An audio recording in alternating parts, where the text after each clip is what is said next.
kunja vihari.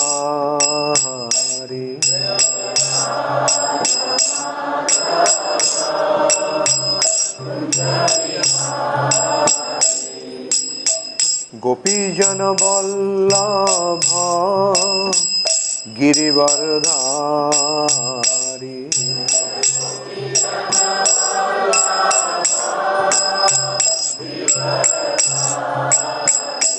Jaya Gopi jana vallabha girivardhari.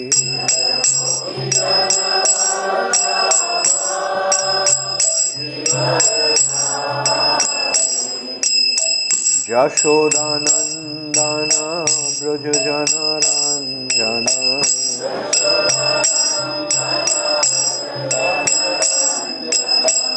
Jashodanandana brajajana ranjana.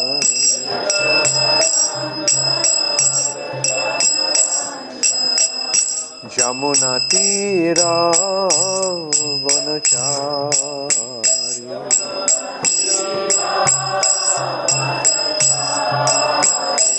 Jamuna tira vanachari.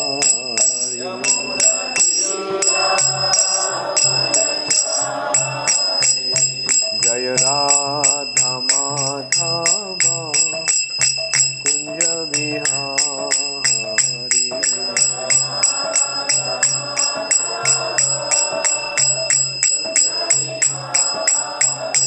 Jaya Radha Madhava Kunja Vihari.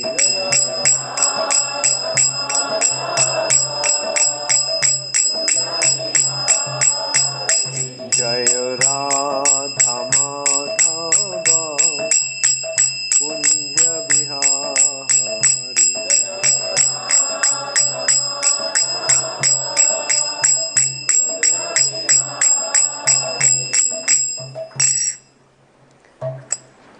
Gaur Premanande Hari Hari Bol. Nama Om Vishnu Padaya Krishna Pristhaya Bhutale Srimate Bhakti Vedanta Swami Niti Namine. Namaste Sarasvatī Deve Gauravani Pracharine Nirvishesha Shunnavadi Paschatya Deshatarine. Śrīla Prabhupada ki Chakshuru Divitam Jena Tasmai Shri Gurave Namaha. Shri Chaitanya Manobhishtam Sthapitam Jena Bhutale Swayam Rupa Kadamayham Dadati Swapadantikam Bandeham Shri Guru Shri Juta Padakamalam Shri Gurun Vaishnavanscha Shri Rupam Sagrajatam Sahagana Raghunathanvitam Tvam Sajivam Sadvaitam Savadhutam Parijana Sahitam Krishna Chaitanya Devam Shri Radha Krishna Pada Sahagana Lalita Shri Vishakhanitanscha. He Krishna Karuna Sindho Dīnabandho Jagatpate Gopesha Gopika Kanta Radha Kanta Namastute. tapto kanchana gaurangi radhe vrindavaneshwari vrishabhanu sute devi pranamami hari priye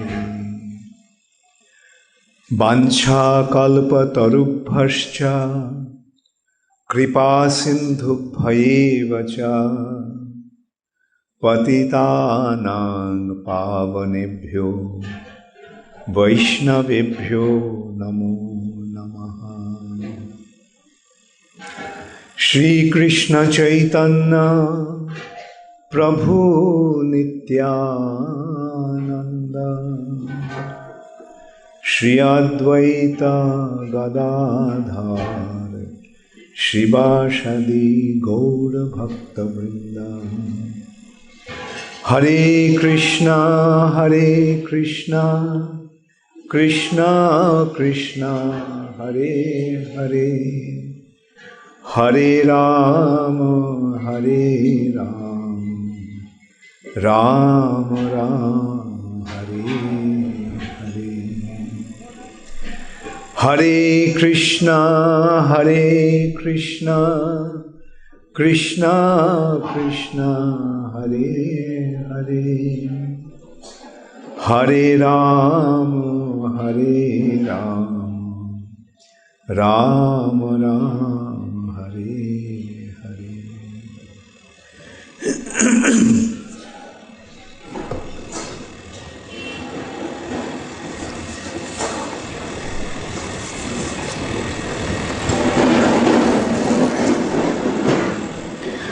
Om Namo Bhagavate Vasudevaya. Om Namo Bhagavate Vasudevaya. Om Namo Bhagavate Vasudevaya.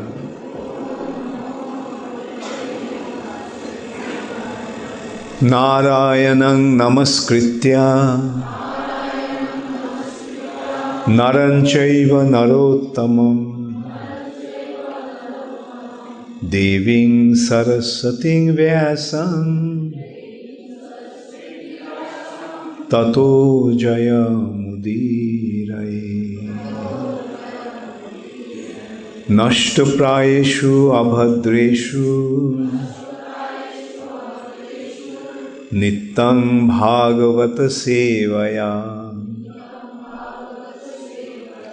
bhagavati uttama shloke bhaktir bhavati naistiki.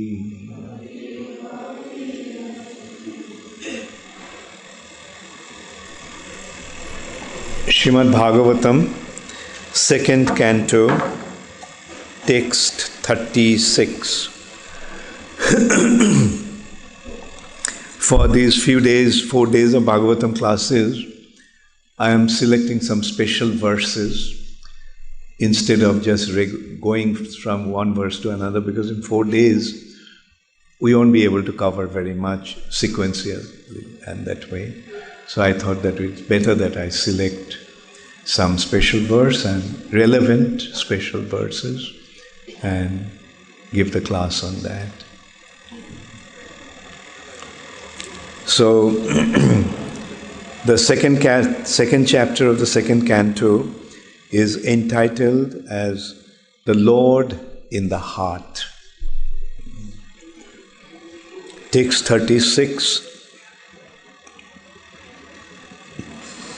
Tasmāt sarvātmanā rājan hariḥ sarvatra sarvadā śrotavyaḥ kīrtitavyaś smartavyo Bhagavān nṛṇām tasmāt sarvātmanā rājan Hari sarvatra sarvada. Śrotavyaḥ kīrtitavyaścha. Smartavyo Bhagavān nṛṇām. Tasmāt sarvātmanā rājan. Hariḥ sarvatra sarvadā. Śrotavyaḥ kīrtitavyaścha. Smartavyo Bhagavān nṛṇām. Tasmāt sarvātmanā rājan. Hariḥ sarvatra sarvadā. Śrotavyaḥ kīrtitavyaścha. Smartavyo Bhagavān nṛṇām. Tasmāt, therefore, sarva, all, ātmanā, soul, rājan, O king, hariḥ, the Lord, sarvatra, everywhere, sarvadā, always, śrotavyaḥ, must be heard, kīrtitavyaḥ, glorified, cha, also, smartavyo, be remembered, Bhagavān, the Personality of Godhead, nṛṇām, by the human beings. Translation by His Divine Grace, Srila Prabhupada. O King, it is therefore essential that every human being hear about, glorify, and remember the Supreme Lord, the Personality of Godhead, always and everywhere. So repeat after me. O King, it is therefore essential that every human being hear about, glorify, and remember the Supreme Lord, the Personality of Godhead, always and everywhere. Purport by Srila Prabhupada. Śrīla Śukadeva Gosvāmī begins this verse with the word tasmāt, or therefore, because in the previous verse he has already explained that there is no auspicious means for salvation other than the sublime process of bhakti-yoga. The bhakti-yoga process is practiced by the devotees in different methods like hearing, chanting, remembering, serving the lotus feet of the Lord, worshipping, praying, rendering service in love, becoming friendly, and offering all that one may possess. All 9 methods are bona fide methods, and either all of them, some of them, or even one of them can bring about the desired result for the sincere devotee. But out of all the 9 different methods, the first one, namely hearing, is most important function in the process of bhakti yoga. Without hearing sufficiently and properly, no one can make any progress by any of the methods of practice. And for hearing only, all the Vedic literatures are there, compiled by authorized persons like Vasudev, who is the powerful incarnation of Godhead. And since it has been ascertained that the Lord is the supersoul of everything, He should therefore be heard and glorified everywhere and always. That is the special duty of the human being. When the human being gives up the process of hearing about the all-pervading personality of Godhead, he becomes victim of hearing rubbish transmitted by man-made machines. Machinery is not bad, because through the machine one can take advantage of hearing about the Lord. But because machinery is used for ulterior purposes, it is creating rapid degradation in the standard of human civilization.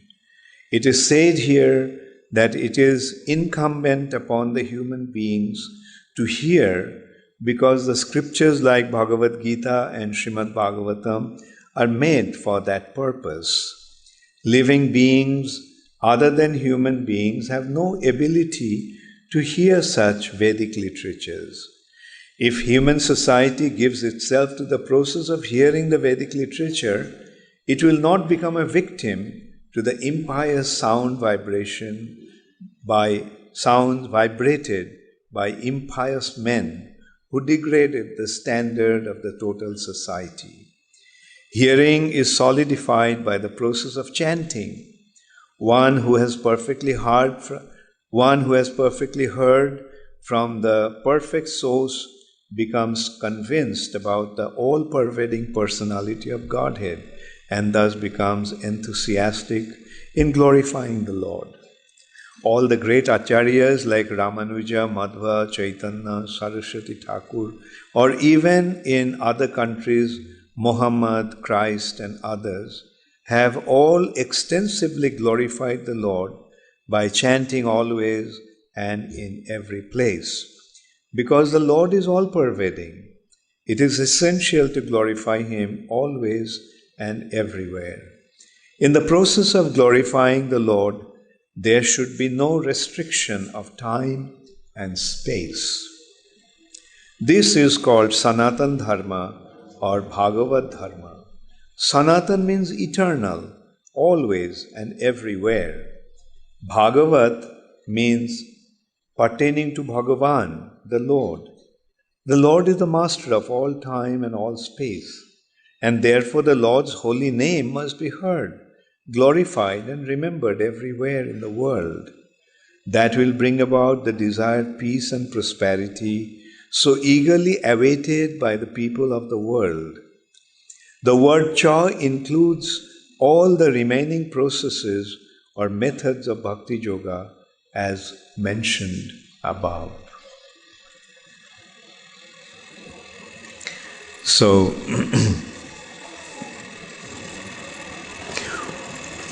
tasmāt sarvātmanā rājan, hariḥ sarvatra sarvadā, śrotavyaḥ kīrtitavyaś, smartavyo Bhagavān nṛṇām. O King, it is therefore essential that every human being hear about, glorify, and remember the Supreme Lord, the Personality of Godhead, always and everywhere. So, in a way, this is the beginning of Śrīmad-Bhāgavatam. The background of Śrīmad-Bhāgavatam is Parikshit Maharaj was cursed by a Brahmana boy, Shringi, that he would die within 7 days. And upon hearing about that, Parikshit Maharaj immediately left his kingdom and he went straight to the bank of the Ganges in order to prepare himself for death. And upon receiving the news that the king is about to leave his body within 7 days, many exalted personalities appeared there. And at that time, Śrīla Śukadeva Gosvāmī also appeared there. He was only 16 years old, but from his countenance, from his appearance, from his features, bodily features, those exalted saintly personalities could recognize that he was a very, very exalted personality. So they offered him the exalted position, and Parikshit Maharaj started to ask him questions. And now that I'm going to die within a short time, please tell me, what should I do? What should I do? And Śukadeva Gosvāmī started to instruct him, and that is Śrīmad-Bhāgavatam. Parikshit Maharaj also mentioned that please tell me about the wonderful pastimes of the Supreme Personality of Godhead. And in this chapter, Śukadeva Gosvāmī begins to describe the absolute truth, starting from the beginning of creation. Bhagavatam, for that matter, covers 10 different aspects of knowledge. The first aspect is creation. Atra sarga. Sarga means creation. Bi sargascha. Bi sarga means secondary creation, sub-creation. The initial creation takes place from Vishnu, Mahavishnu. Actually, the Supreme Personality of Godhead, hariḥ, in order to create the material nature, expands himself as Vishnu. The three Vishnu forms, Karanadokshayi Vishnu, Garbhodokshayi Vishnu, and Kshirodokshayi Vishnu, who are known as Purusha avatars, they are all in relation to the creation of this material nature. The initial aspect of the creation is the creation of the universes. And then, how does that happen? There's an elaborate description in Śrīmad-Bhāgavatam. Mahavishnu lies on the causal ocean. There's an ocean of cause. Just as there's an ocean of salt water, there's an ocean of cause. Cause, karana, just like we say, because. Everything happens by some cause. Because means by the cause. Because it happened. By the cause. So there's a substance called cause, and there's an ocean of cause.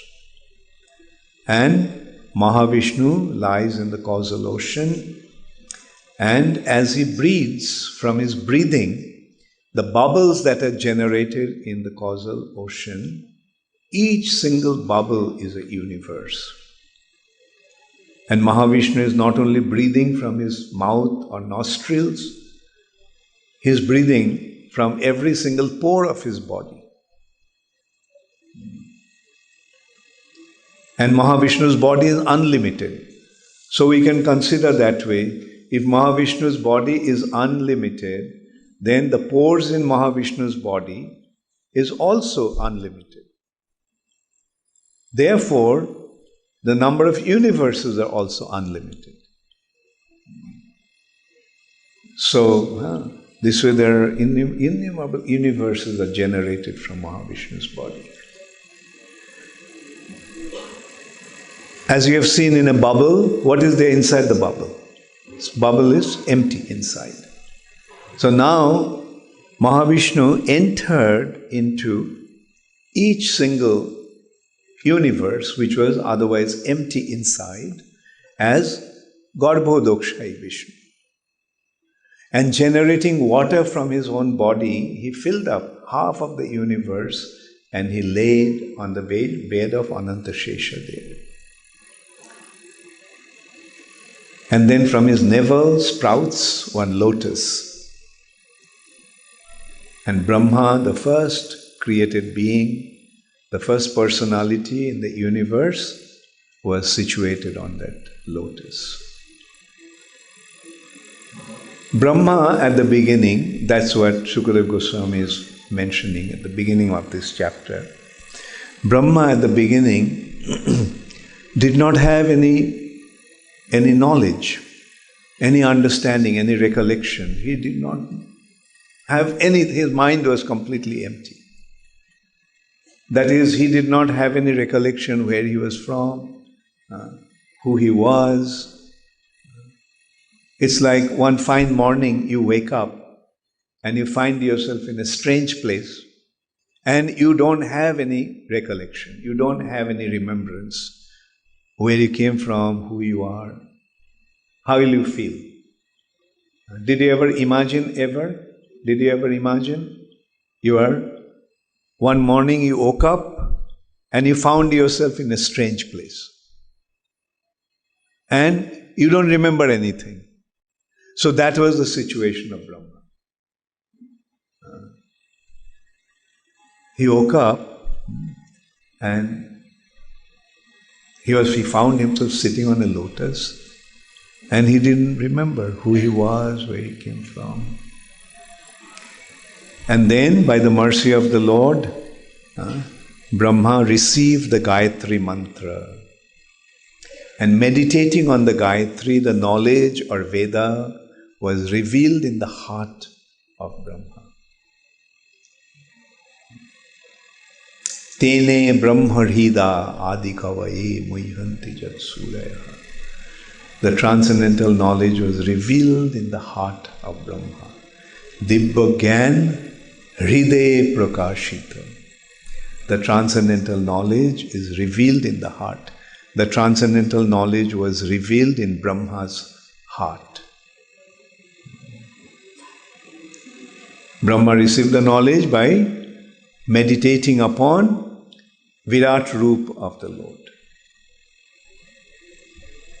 So this is how Brahma got the knowledge, and Brahma realized what was his business. His business was to assist the Lord by filling up the universe with living entities and various objects. He is the first personality who actually started the internal creation of the universe.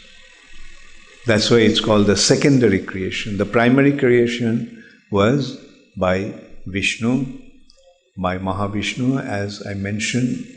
From his breathing, all the universes were generated. And then Brahma is now doing the internal job.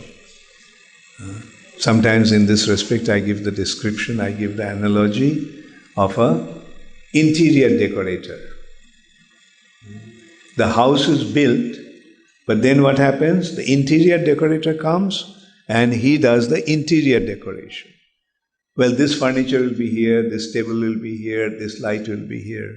And he makes all the arrangements inside the house. So Brahma actually did that.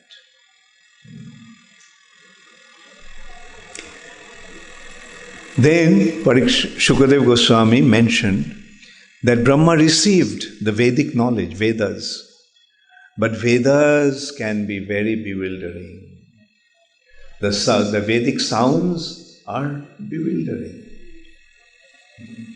Because apparently the Vedic wisdom, Vedic knowledge, apparently gives the impression that the purpose of the Vedas is to enjoy in this material nature.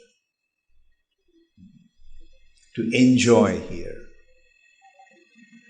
And that is the Karmakanda section of the Vedas are providing. How to enjoy here in this material world. But that is not the purpose of the Vedas. In Bhagavad-gītā also, Krishna says, Jamimang pushpitang vacha. The flowery words of the Vedas are misleading. When it says, if you do this, you'll get this. If you do that, you'll get that. You want a lot of money? Okay, do this, you'll have a lot of money. You want to have a big position, very successful? Do this, you'll become successful. You want to have a beautiful wife or you want to have a beautiful husband? Do this and you'll get that. You want to be a king? Okay, do this, you'll get that. So this is how the Vedas, in the Karmakanda section of the Vedas, are giving these instructions. How to enjoy in this material nature. That's why Śukadeva Gosvāmī is mentioning that the words of the Vedas are bewildering. Because the purpose of the Vedas is not to enjoy this material nature. And although by following those instructions, one may get some transient or fleeting enjoyment, temporary enjoyment. But that is not the purpose of the Vedas. What's the point in getting a momentary pleasure? In a life full of suffering, what's the use of getting momentary pleasure? And it's all momentary. Even if it lasts for 50 years, 100 years, still it's momentary. Because this is a place of suffering.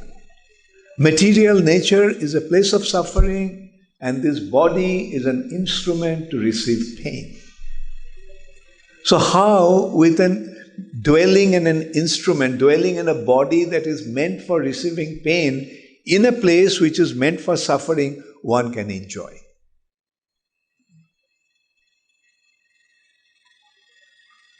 Therefore, the intelligent approach is to approach a bona fide spiritual master who can give the right knowledge. Here Parikshit Maharaj is receiving from Śukadeva Gosvāmī, a bona fide spiritual master. And he is giving the real knowledge of the Vedas. The purpose of the Vedas is not to enjoy in this material nature. What's the use of getting some momentary pleasure? Actually, what happens? When you are suffering and if you get a momentary pleasure, then the suffering becomes more intensified. And in Chaitanya Charitamrita, an example has been given of that. Like, there is a way to punish a prisoner, a culprit, is to drown him in the water. Drown him in the water. When one is in the water, drowned in the water, submerged in the water, what happens? He is dying to breathe. And then he is lifted up just to take one breath. And then again dumped into the water. Our enjoyment in the material nature is like that. Just a momentary happiness and then endless misery. Another little happiness, end of misery.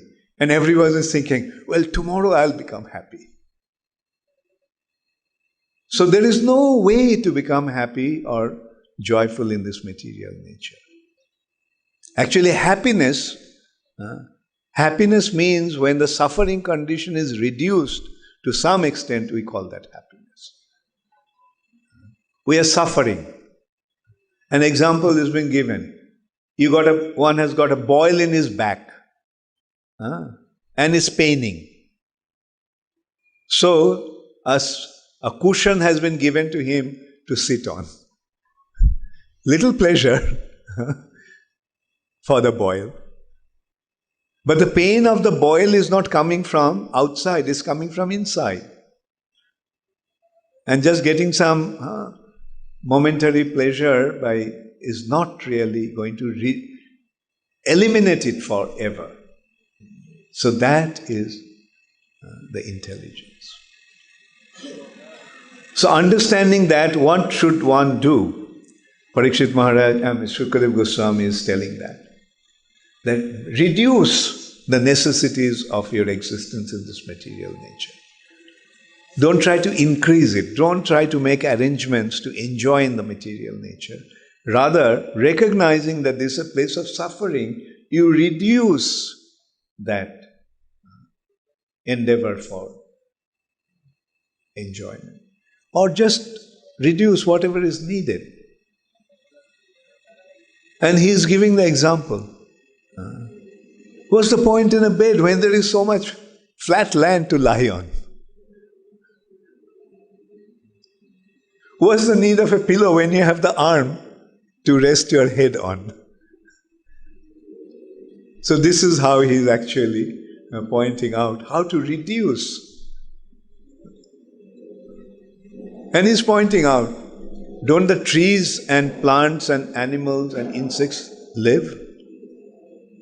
They also have their quota of enjoyment. So there's no need to separately try to enjoy. Rather, reduce the necessities of life. And try to make this life successful. Make this life successful by understanding the purpose of your life. Understanding the Supreme Personality of Godhead. Understanding the need to develop our relationship with Him. And trying to develop that relationship. That should be the goal. And then he's pointing out, how is that possible? That is possible by bhakti-yoga. And he's also making another point here. He's saying that initially one tries to liberate himself.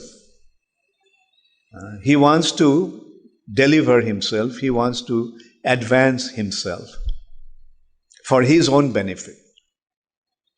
But then, what he does, he sees that how others are suffering and he tries to mitigate their suffering condition, deliver them from their suffering condition.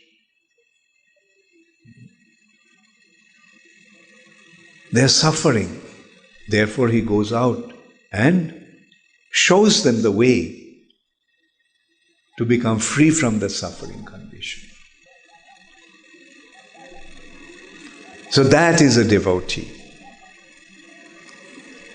A devotee is he, an advanced devotee is he who is always concerned about others' welfare.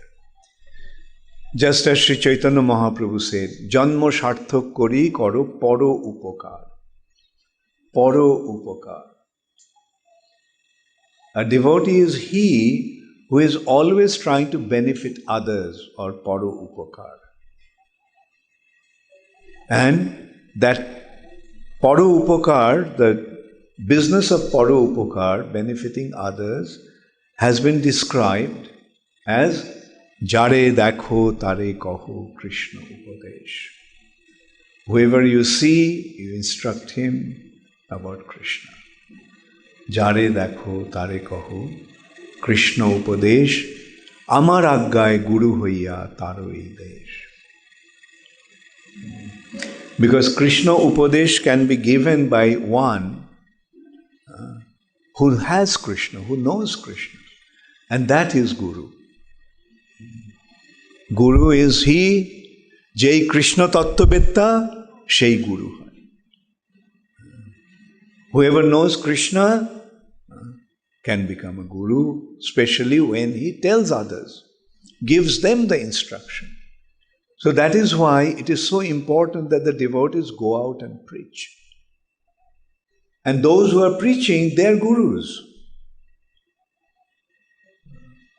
It is not that in order to be a guru, we need a stamp from Iskcon. No. Mahaprabhu has given the license. Everyone. Jare dakho tare kaho Krishna upadesh. Amar aggai. By my order, you become a guru. For the institutional purpose, for Diksha, there is a need for the approval from the society. That's why in Iskcon we have that standard. that one has to be recognized by the institution as a guru. Then only he can give initiation. But for giving shiksha, there is no restriction. For shiksha, anybody can be a shiksha guru. And also it is important that when we receive shiksha or instructions, when we get information about Krishna and Krishna consciousness, we should recognize them as guru. We should not think only those who have the stamp of Diksha Guru in Iskcon, they are the gurus, and others are not, nothing. No. Whoever is preaching must be recognized as Shiksha Guru. And is a Shiksha that is more important. Shiksha is the important thing. And who is the principal Shiksha Guru of Iskcon? Śrīla Prabhupada. Śrīla Prabhupada is the Guru, the Acharya of Iskcon. And all the Shiksha Gurus and Diksha Gurus are functioning on behalf of Śrīla Prabhupada.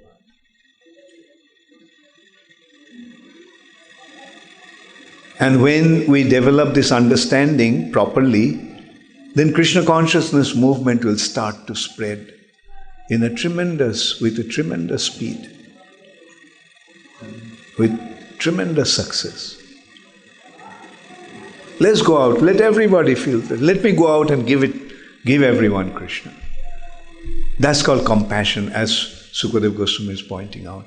At an advanced stage, a devotee develops compassion for other living entities, seeing how they are suffering. They're suffering. Everyone in this world is suffering. Those who do not know Krishna, all of them are suffering, no matter how rich they may be, no matter how influential they may be, no matter how famous they may be, and no matter how much they seem to be enjoying, they all are suffering. They all are suffering. With our eyes closed, we can say that they are all suffering, no matter what. From our eyes, it may seem, oh, he is so rich, so he must be enjoying so much. Look at what a palatial building he has. Look at what a beautiful family he has. Look at all these facilities that he has. But one thing I can tell you, if you stand on his shoes, you will see how miserable he is. Just as when you also look at yourself and see how miserable you are, he is also equally miserable.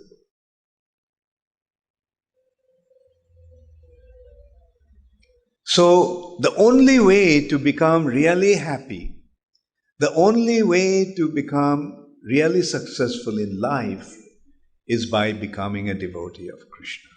And how does one become a devotee of Krishna? By knowing Krishna. And what is the way to know Krishna? The way to know Krishna is śrotavyaḥ. Hear about Krishna. Kīrtitavyaś. Hear, then chant. Hearing and chanting. And then smartavyo, remembering. Remembering Krishna. Remember Krishna's pastimes. And why Krishna is performing his pastimes? To attract us. Through his pastimes, he is attracting us. That's the purpose of his pastimes. He is performing his pastimes. Pastimes are like a drama on a stage. And Krishna is enacting the drama with his devotees. And the purpose is to attract us. If we are pure-hearted, we'll be attracted. If we are contaminated-hearted, then we'll become opposed to Krishna, demon. These demonic tendencies are there.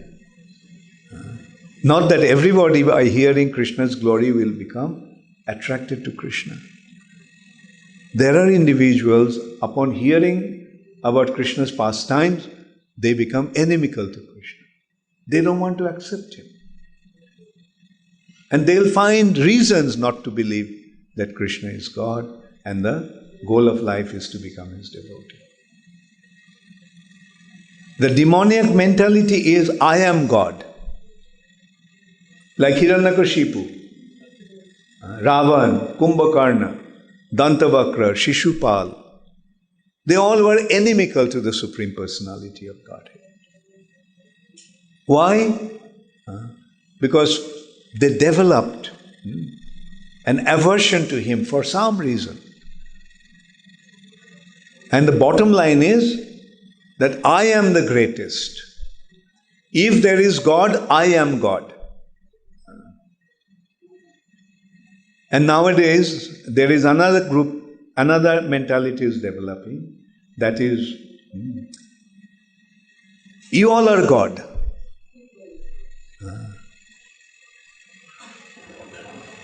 তোমরা সকলেই ভগবান। ওর কি কথা? কোথা খুঁজিছ ঈশ্বর? আমি ভগবান, তুমি ভগবান, দরিদ্র Narayan. The purpose is, if you are God, then I am also God. Right? That's the catch of democracy. Demon crazy. Popular vote. You are God, I am also God. Because I am telling that you are God, I am a bigger God. So that's how they develop the demoniac mentality. They become averse to Krishna. And recently I was in Chennai, and I was told that how these atheistic people, the political leaders actually, the leaders of the society, they're saying that all that our scriptures are saying, all are fairy tales, lies. And one thing they're saying, so stupid argument actually, that how can they build a bridge those days, because there was no engineer at that time. So how without an engineer, without the engineers they could build a bridge? So there was no Setuban, there was no bridge. Ramchandra did not build any bridge. These are all lies. But they don't recognize that the Supreme Personality of Godhead has inconceivable potency. Has inconceivable potency. And with his inconceivable potency, he functions. Like the other day I was flying, and we were flying above the cloud, and the whole sky was filled with cloud. And I was thinking that these clouds are carrying the massive amount of water. Now how can all this water are floating, such heavy weight is floating up there? When the rain comes out, how heavy the water? You can see tons and tons and tons of water is coming down in the form of rain. And those tons and tons and tons of water is floating in the sky in the form of the cloud. How is it possible? That's Krishna. Actually, these people, these demoniac people are so stupid that they don't have any ability to understand and think properly. Simple consideration. A seed falls on the ground. A tree comes up. Isn't it? How big is the seed? Tiny little thing. And from that comes out a huge tree, banyan tree. And in that tree, there are fruits. In the fruits, there are seeds. In those seeds, there are trees. In those trees, there are fruits. In those fruits, there are seeds. Isn't it inconceivable? Can anyone manufacture such a thing? Today, through technological advancement, we may have been able to manufacture rockets and things, aeroplanes and all that. But will these scientists and technicians be able to create a single seed of an apple that will fall on the ground and the apple tree will come out. Now, who made this arrangement? They'll say accidental. It happened by chance. So, depending on chance is not science. Science means solid proof. Science means experimentally verified facts. Now, they are saying that they are scientists, but their approach is totally unscientific. Totally unscientific. It has nothing to do with science. They're all theory. Theory means imaginary concept. Theory is not science. The real science is law. Like Newton's law of motion, the law of gravity, Boyle's law, Charles' law. But in today's science, do we find these laws? No. It's just theory. Theory of organic evolution. Darwin's theory of organic evolution. The Big Bang theory. The theory of primordial soup. Theory of this, theory of that. And they're saying this is science. Anyway, the point is, the real intelligence is to understand what is what and pursue that goal.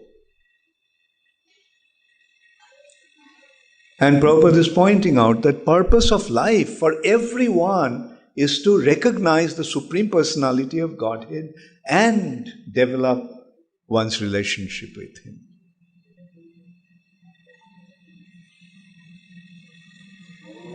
And the real understanding is that Supreme Personality of Godhead is one. It's not that different religions are speaking about different gods. Not that the Hindus have one set of gods, Muslims have another set of God, Christians have another set of God. No, God is one without a second. And that is another anomaly, that is another problem in today's religions.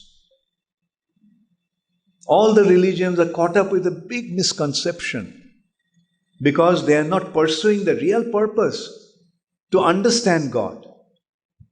He may be identified by different names, but He is one without a second.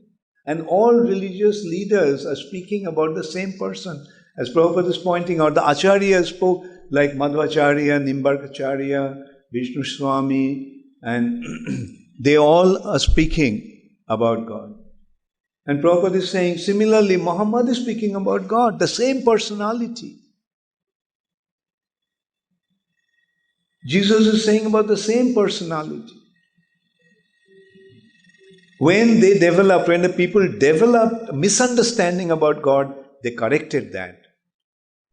But that doesn't mean that they are opposed to the real concept of God. So when we get the clear understanding, then we can create a perfect atmosphere in the human society. A society that is free from enmity and discord. That is what we should try to achieve. Who will ever deny that somebody created everything? Who will ever deny that someone is maintaining everything? So the one who has created everything, he is God.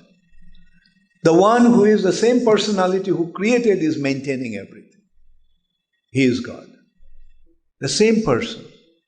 He may have various assistants or appointed agents, but they are secondary. Like just in a government, there are different departments and there are departmental heads. The departmental heads, they are not the head of the whole country. Similarly, these demigods are there. They are controlling different departments. Water department, fire department, wind department.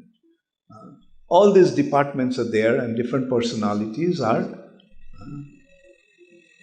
managing them, controlling them. But they are not the supreme personality of Godhead.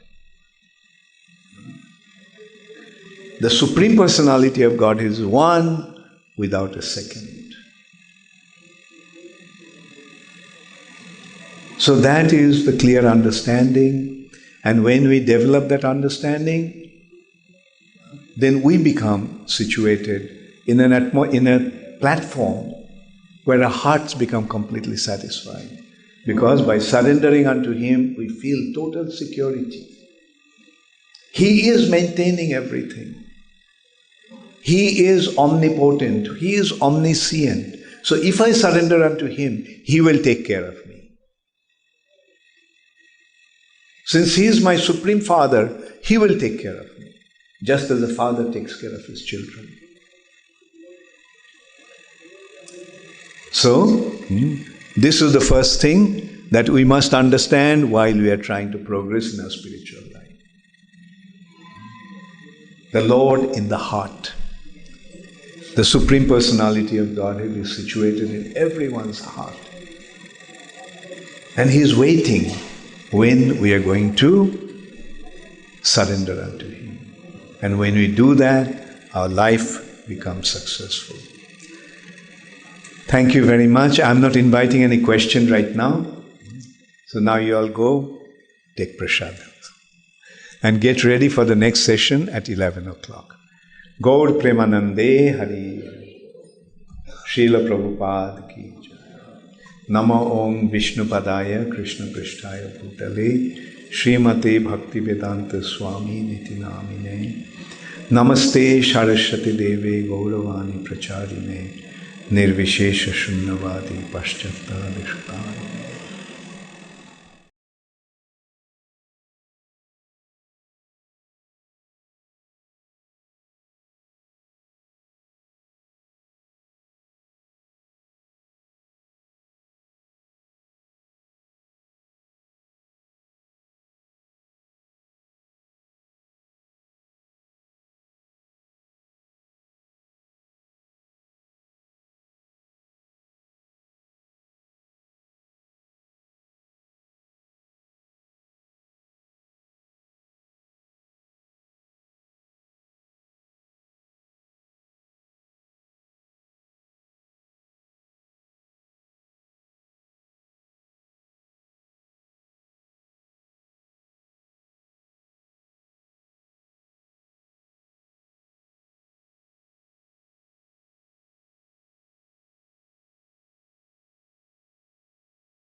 যোগ্যতা রয়েছে, কিন্তু শরীর যখন